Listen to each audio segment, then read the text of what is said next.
Olá, hoje voltamos a um dos meus autores favoritos, que é Graciliano Ramos.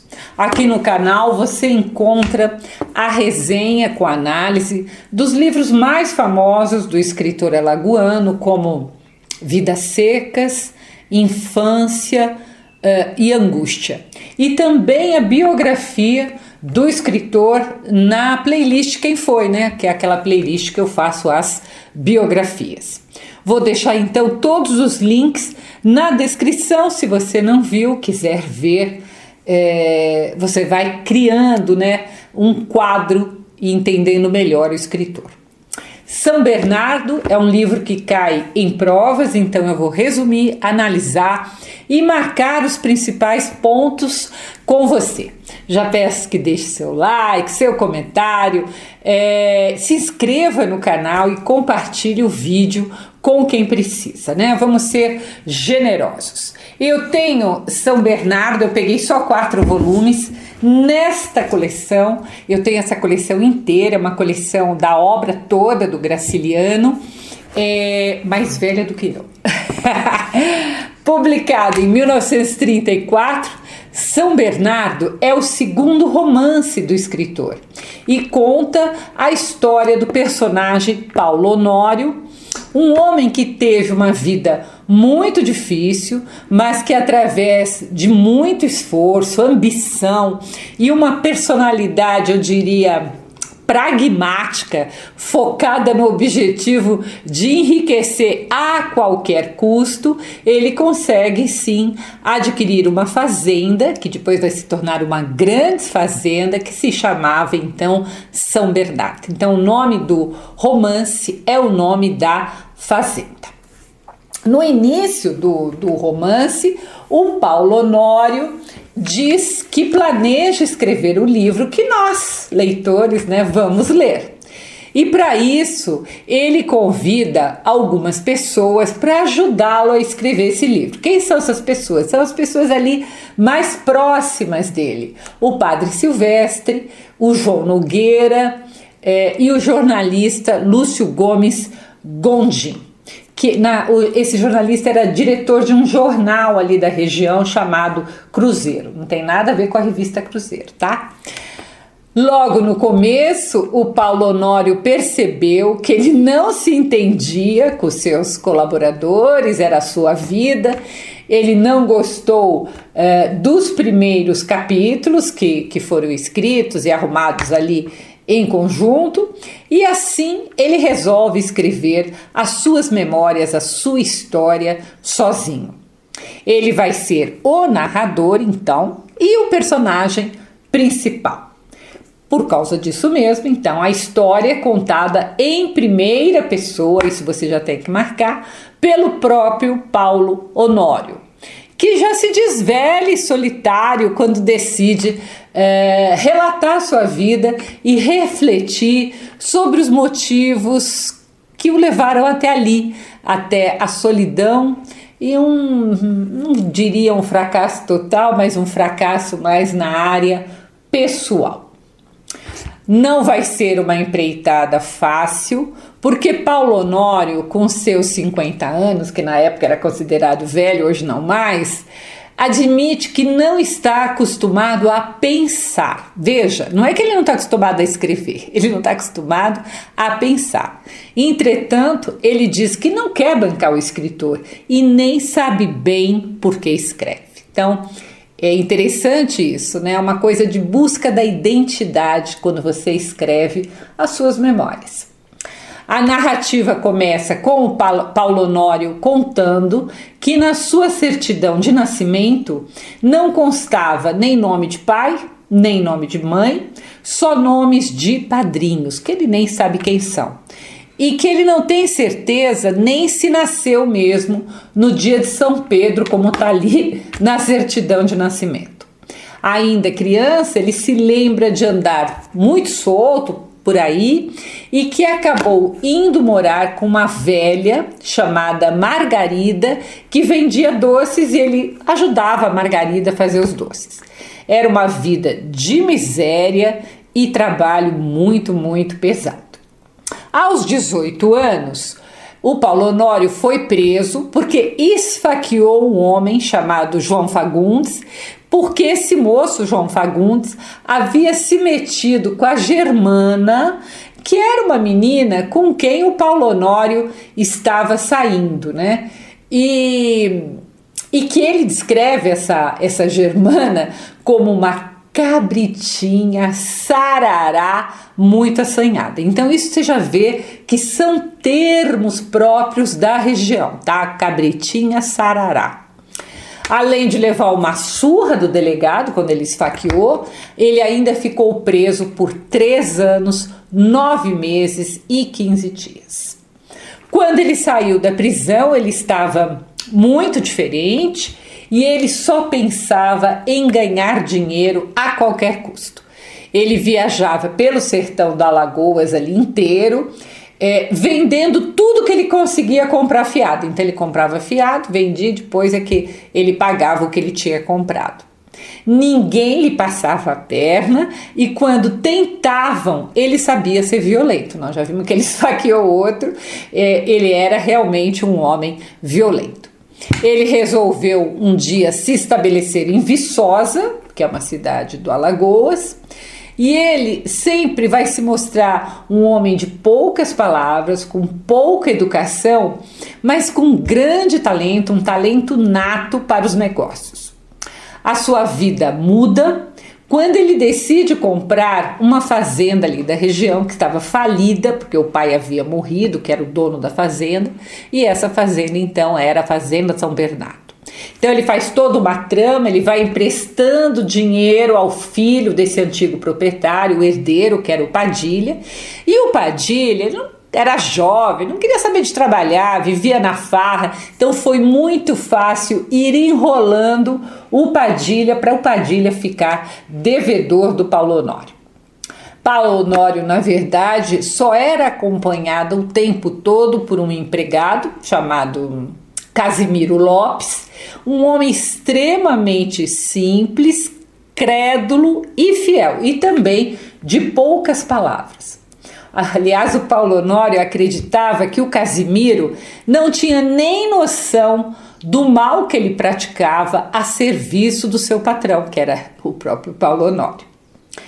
Assim que faz então a compra da propriedade e assume a Fazenda São Bernardo, ele percebe que o seu vizinho, o Mendonça, havia derrubado a cerca e avançado os limites da sua propriedade, né? Então já tinha pego ali um pedação da São Bernardo.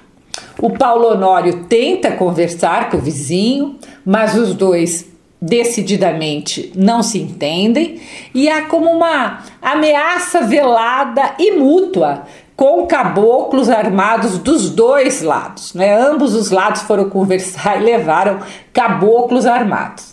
Então, mesmo que ali nenhum tome a iniciativa, ficou muito clara essa animosidade. Vendo que não conseguiria que Mendonça cedesse e ainda se sentindo ameaçado, o Paulo Honório manda matar o vizinho. Não é ele que mata, ele manda matar. Isso não é dito explicitamente no texto, mas fica bastante claro, bastante óbvio. Sem ser descoberto, então ele não vai pagar por esse crime, e com uma mistura de astúcia, brutalidade e trabalho muito duro, ele transforma a Fazenda São Bernardo em uma das maiores propriedades ali da região. Apesar de ter alcançado o sucesso material, ele tinha dinheiro, né? O Paulo Honório sentia um vazio em sua vida. Ele decide então, já estava na idade, ele decide então se casar.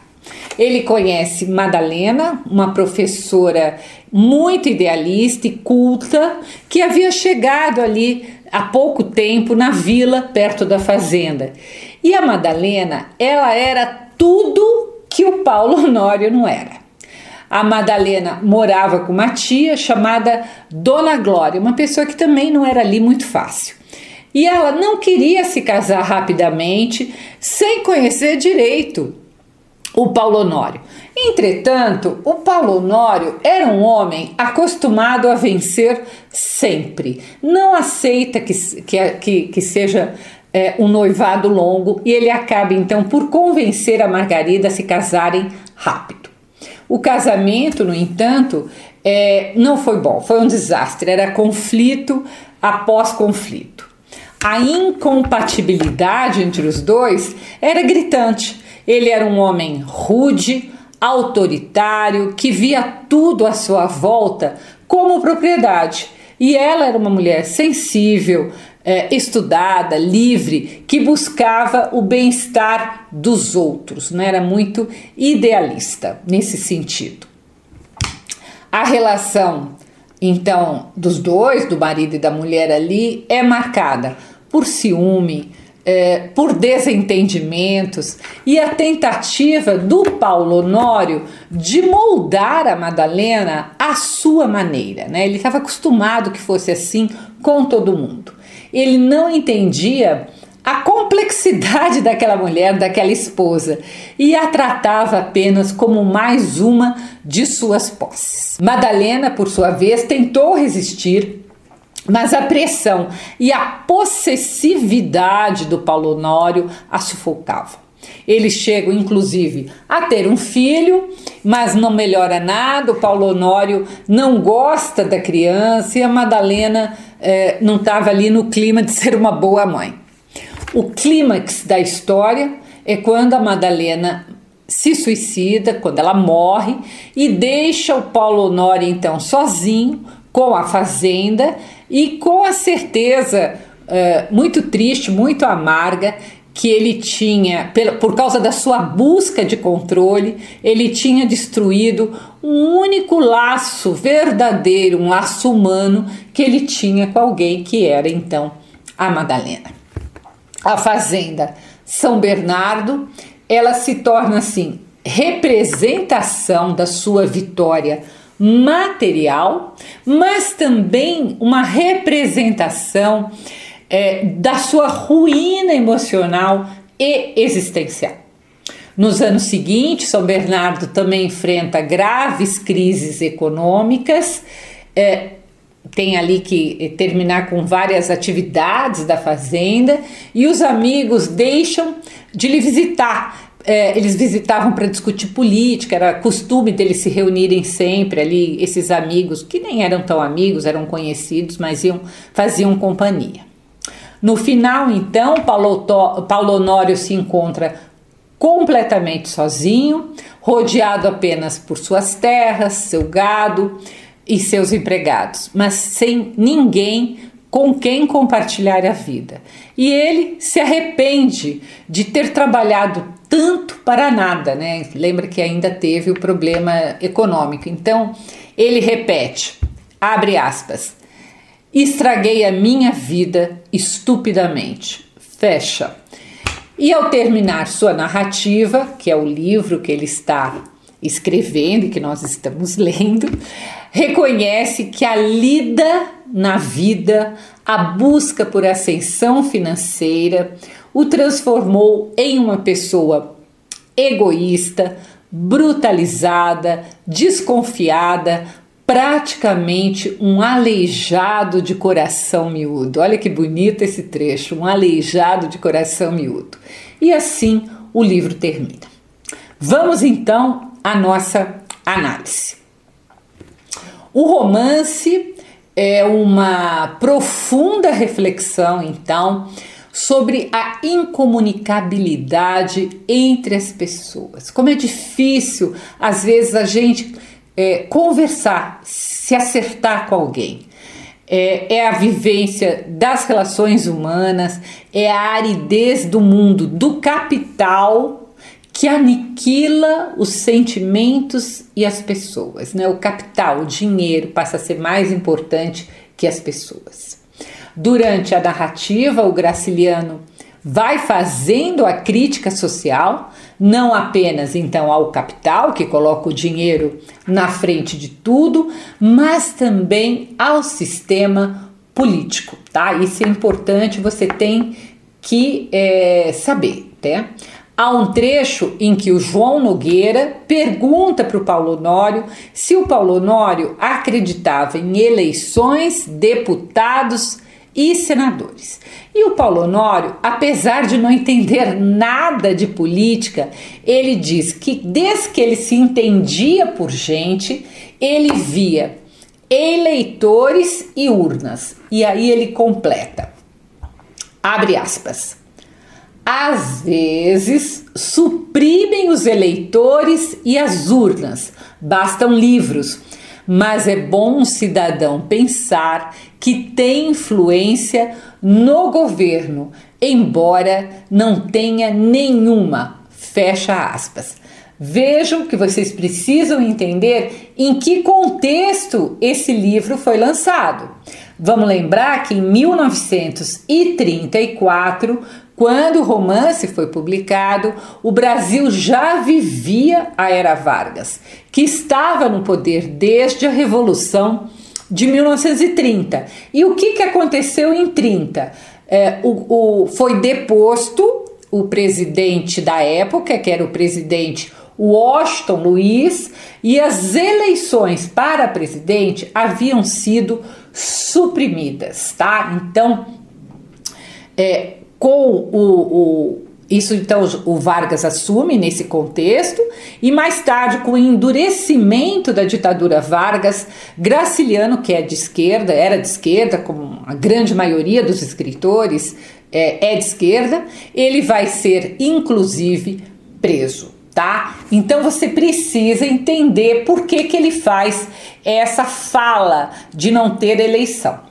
A fazenda que dá nome ao romance, onde a trama então é ambientada, ela é praticamente um personagem. E apesar de ser um grande latifúndio que explora seus empregados, ela tem nome de santo. Ora a ironia aí, gente, tá? Ela chama-se São Bernardo, que é o nome de um santo.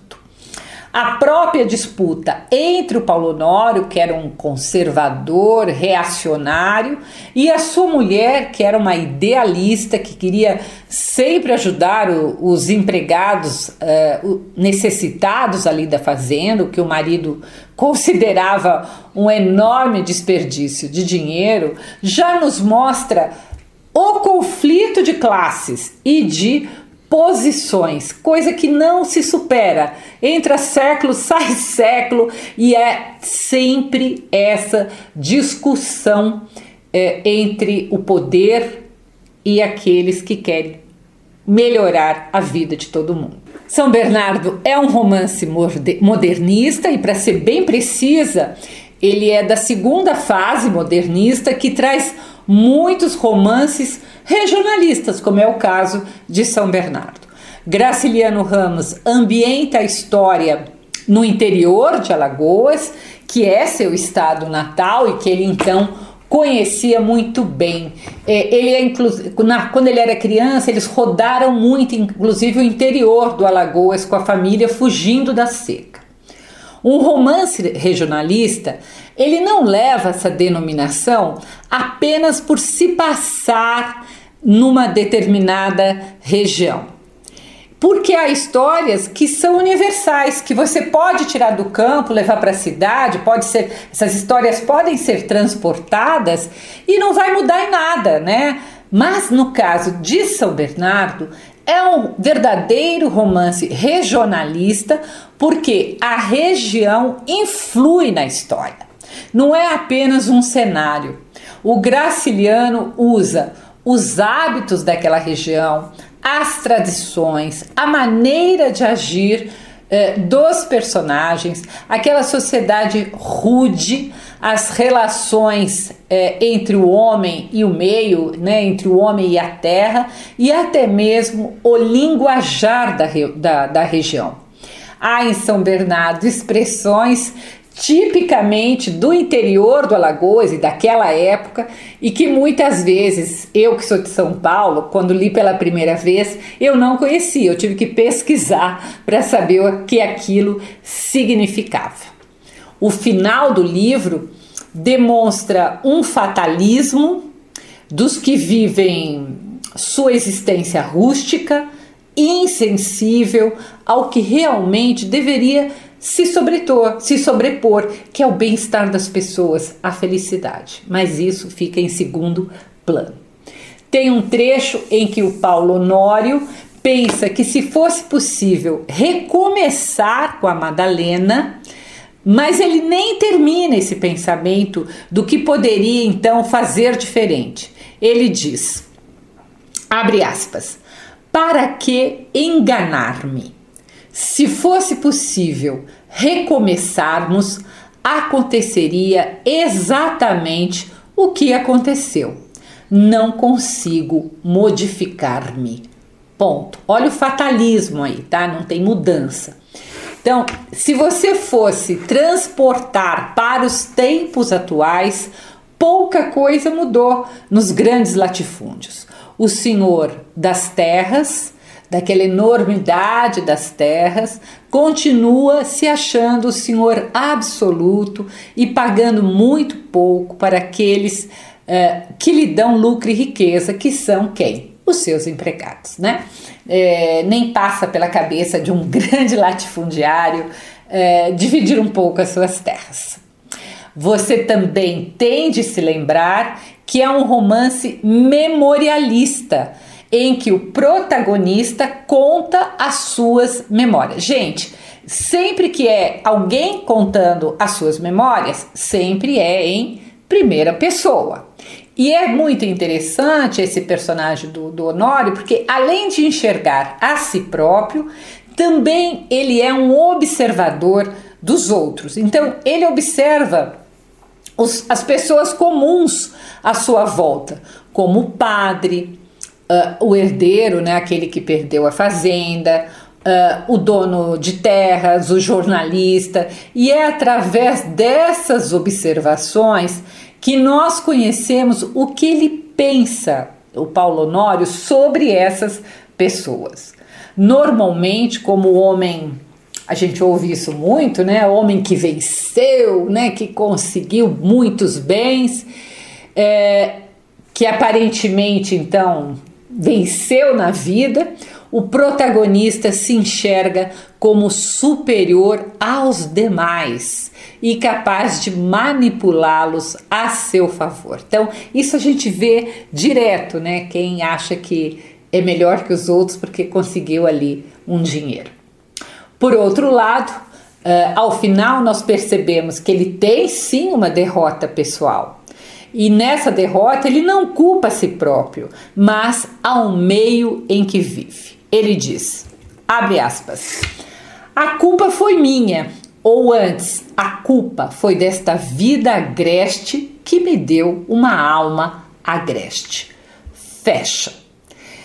Gente, não vai esquecer que ele está escrevendo um livro, então é um livro dentro de um livro, e isso é metalinguagem. Você tem que guardar isso, que isso também é importante.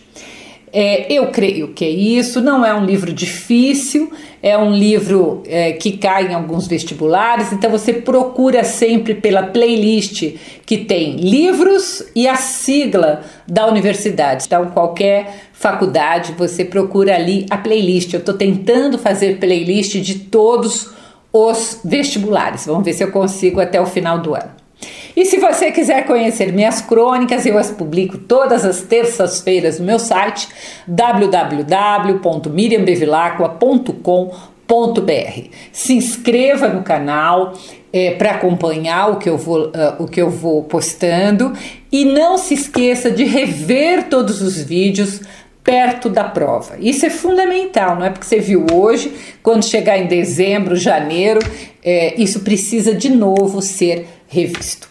É isso, boa prova, acompanhe aqui e leia muito, que é muito importante. Até o próximo post.